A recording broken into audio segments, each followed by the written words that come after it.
After looking specifically at the Brazilian market, we will now take a closer look at other Latin American markets as well. Eduardo Benavides, managing partner of ECIJA Peru, and Polibio Valenzuela, partner at ECIJA from the Dominican Republic, will join Matheus on stage to discuss developments in other Latin American markets.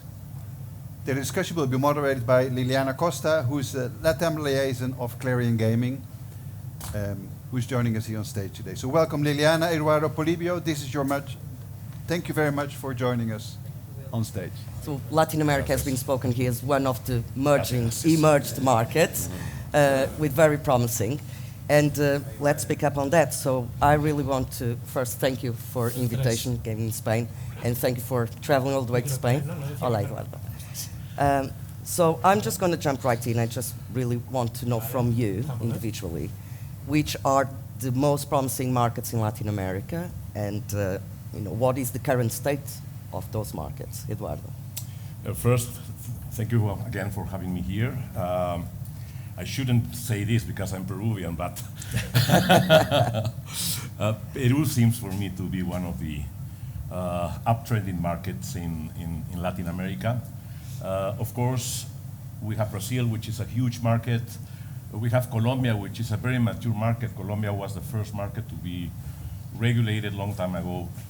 Opposite, Peru has only become regulated and established official licenses a year ago. But the trend is very positive. To give some numbers, revenue of the market last year was $400 million. This year will be closing probably in $1 billion.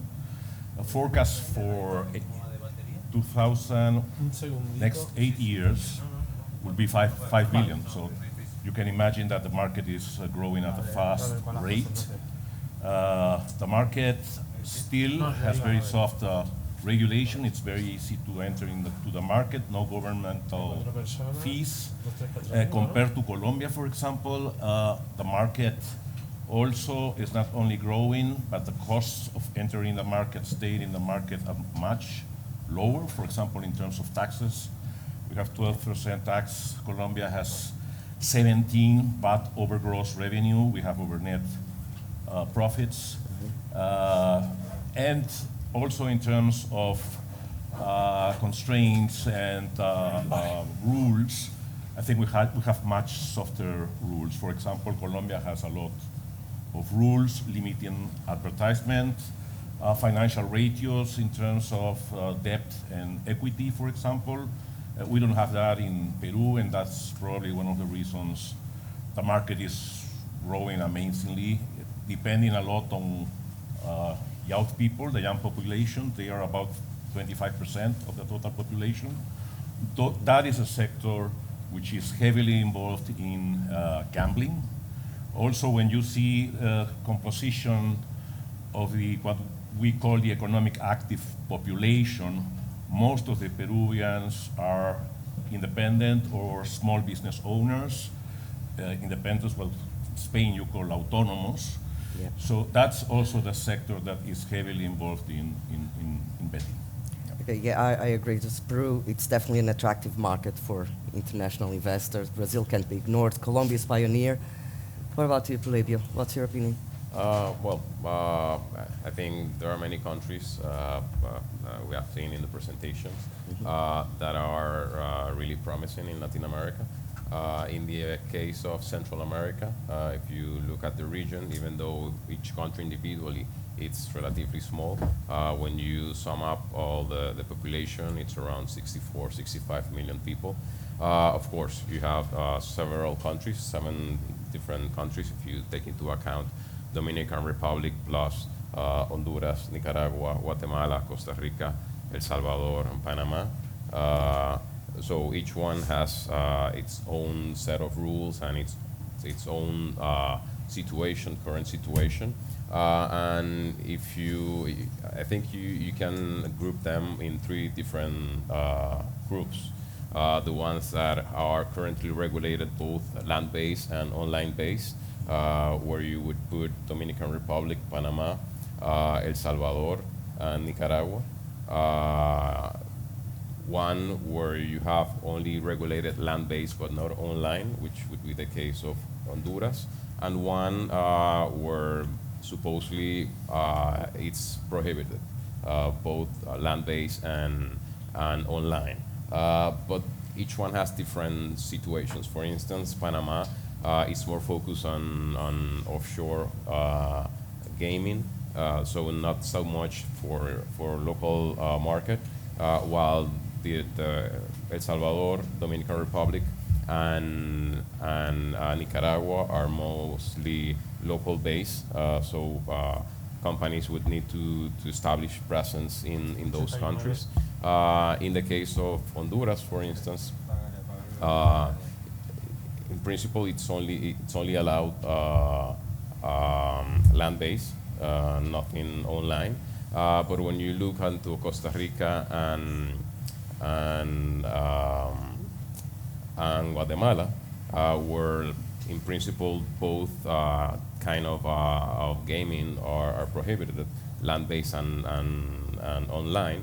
What Costa Rica do is that they allow foreign operators to establish themselves in the country, but only to export services, not to serve a local market, but to export services to other jurisdictions where they could operate from as an offshore on an offshore basis. While Guatemala, since they understand that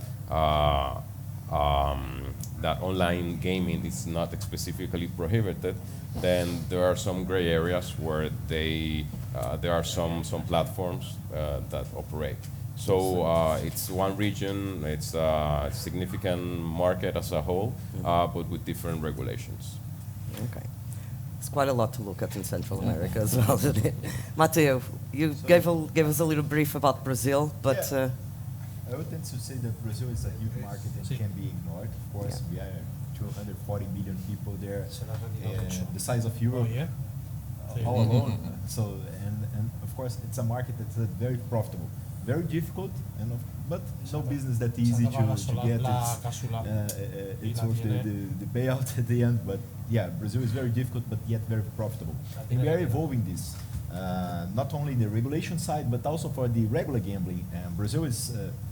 It's already on the pipeline to regulate the casinos, especially in the underdevelopment regions there, to promote some further developments in regions like northwest of Brazil, north of Brazil, and some other places that must be better developed. And regular gambling is also being regulated recently. So it will be online gambling and regular gambling, casinos and others. And the market potential is huge. But of course, it's a difficult country, not only for gambling, but the legal system in Brazil is quite complicated. And all the companies that have done business in Brazil know that there is a lot of variables, a lot of requirements. The law is very strong, but yet very tricky to navigate through, especially in tax law in Brazil. But it's a place where the companies are having huge revenues and amazing growth over the last years. So. Thank you. Well, we'll look more in depth to all these jurisdictions this afternoon in conference room 1 from 4:25, so Brazil, Peru, Colombia, Central America. But just to give a little hint to the audience, can you tell me, you mentioned Peru, so let's pick up Peru. Okay. So what can we expect in the next 6 months? What do you think, is anything going to change? We have a new 1% tax just coming into effect in July. It's not going to make a big difference, but what we expect the next months is the market to continue growing. We have currently 62 operators, duly licensed operators. We expect more operators to come into the market. It's already a very competitive market. We expect more operators coming into the market in the next months. And we expect also some of the big players also coming to. Okay.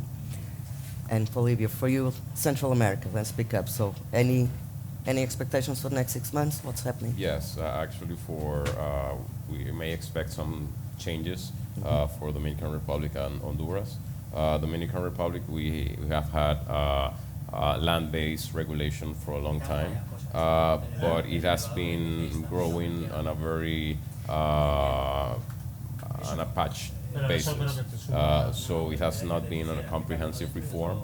It's been an amendment focusing on one part, then focusing on another. As part of that, last year we finally got regulation on online gaming.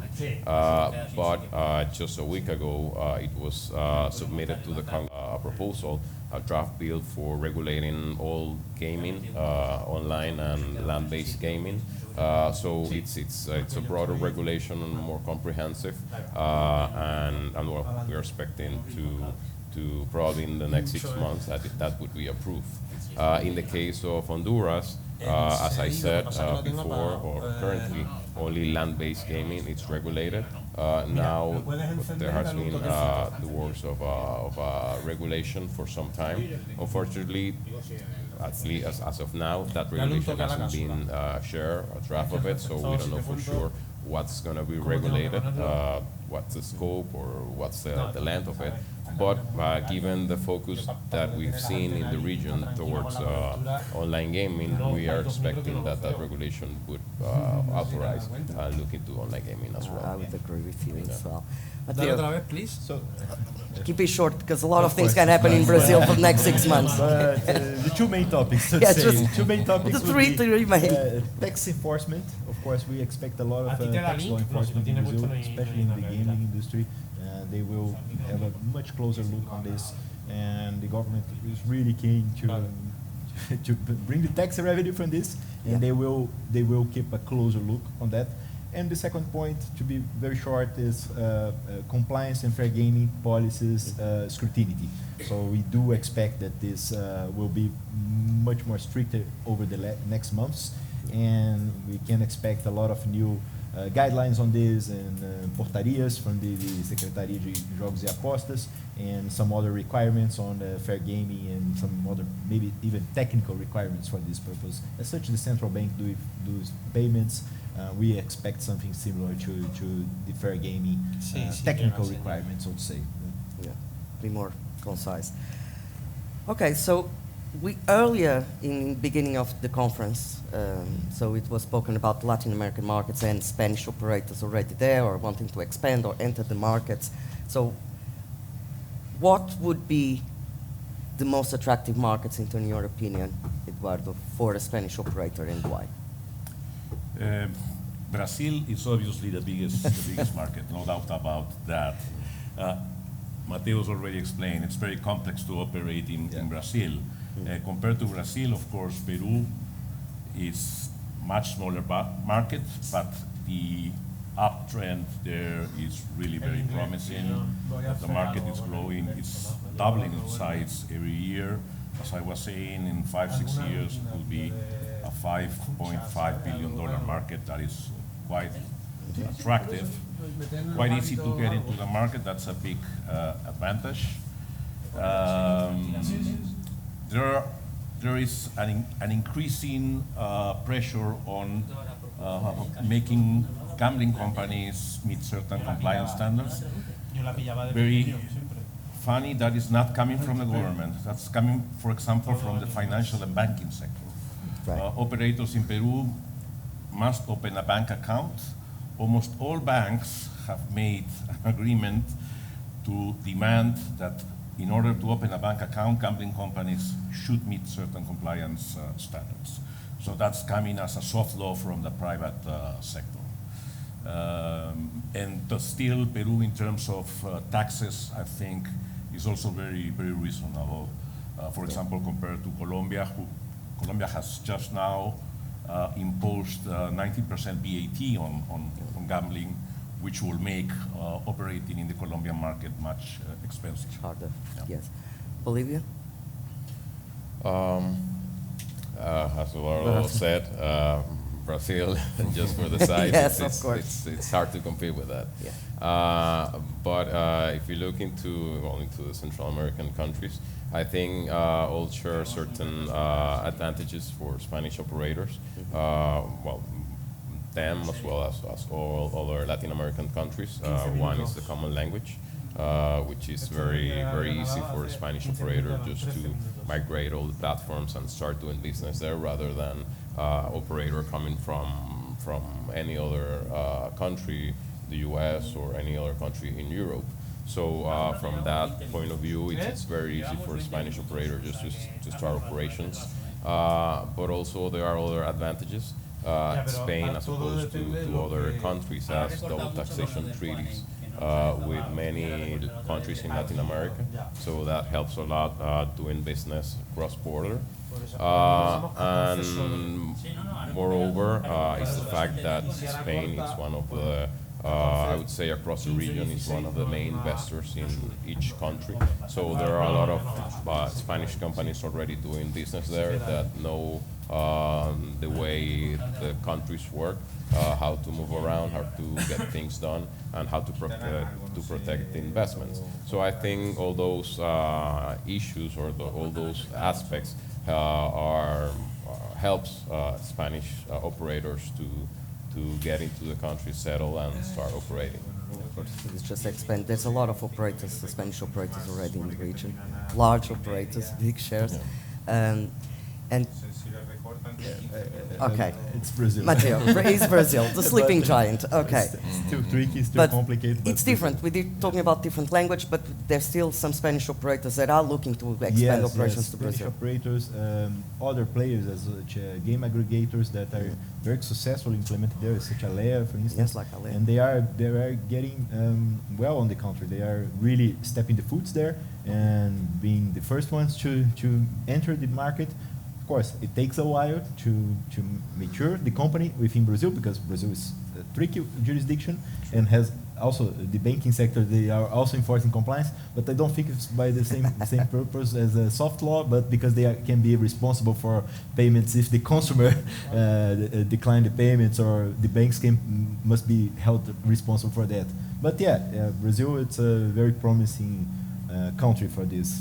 Yeah, it's definitely lots of benefits aggregated to it. But just carrying on with you, there's many challenges, and we still, market's still being formalized and adjusted. But give me your top 3 challenges that an operator is going to face when getting into the Brazilian market, or the challenge. The first thing is tax. Brazil has a really heavy tax burden on this. It's going up to 18% now, plus the other indirect taxes. And tax legislation is a mess, to be honest. You have state taxes, municipal taxes, court taxes, everything is taxes. So this is the main challenge for me. The second challenge is the Brazilian market itself. The consumers are not very trustworthy in new business. So you need to really step your foot there and invest a lot in marketing, because you have a lot of competition as well. A lot of good education. market from the local companies that were established in Brazil before.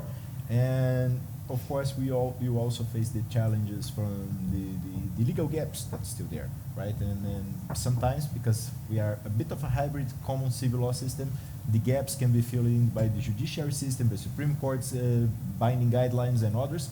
So you don't actually know how this will be decided on a claim, so to say. There is a law, but the gaps can be filled by the court. And of course, you only see this as the time goes on. So you still need some times and some claims to see what are the decisions about these topics that are not quite yet regulated under the law. Of course. Okay, Polibio, I'm coming back on you now. Polibio. Okay, for Central America, just let's pick up the 3-4 main jurisdictions, or the most promising, and just give me what will be those 3 or 4 main challenges. Yeah, I think that it's the issues or the challenges are very similar among the region. One, it's the lack of strong regulations that could be seen as an opportunity, but also as a challenge, since as we're seeing, the governments are looking closely into the sector. Before it was kind of a forgotten sector. It was more something to be prohibited than to be regulated. Now, as we see it, governments are starting to see that it's a sector where it's important to be, that's important to be regulated and to tap into the potential tax revenues that could result from there. So as we see the region is that governments are starting to look into it and will continue promoting and establishing regulations.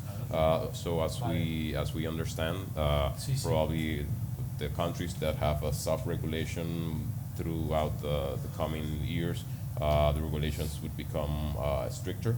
So that could be a challenge to get into the country and then experience that change of regulation. And then all other challenges would be what I've seen. It's a common ground for everyone.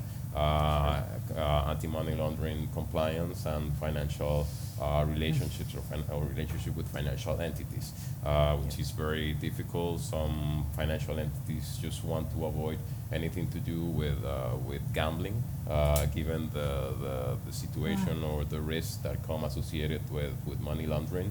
And what they understand, it's the lack of formal compliance or strict compliance that many operators have. So it's a way, on the one side or one part, it's good for operators that they still have some flexibility as to compliance, anti-money laundering compliance, but on the other hand, that becomes a problem when they face relationship with financial entities. So I think those are the main challenges, just to try to balance out those issues to be able to move forward on a more organized way. Okay. We start with you, we finish with you, Eduardo. So Thank taxation, compliance standards, the banking sector that is still Yeah. difficult to deal with. So just anything, what can you add? I agree with my colleagues, and to the laundry list, I would add 3 topics which are especially sensitive in the case of Peru. One is cybersecurity. That's a big concern, and Peru has been suffering from a lot of cyber attacks. Second, the black market, especially in Peru, the size of this market is huge. Even in Peru, it's not called black market, it's called non-formal sector, which is a way to sweeten the reality. So there's a lot of also illegal gaming. And third, and these 3 topics are very much related, IP infringements. I shouldn't say this, but we are lucky in our office to have a strong team of IP and a strong team of gaming. And they are very, very busy working, assisting our clients in these 3 topics. Yeah. Okay, so there you go. There are some challenges, but Latin America is still a promising market. So this afternoon we look at the opportunities from 425 Conference Room 1. Don't know if there's time for any questions from the public, Willem? Keep the questions for the breakout sessions to keep it lively, and for sure during the lunch break. Thank you very much for joining us on stage, and see you later. Thank you very much.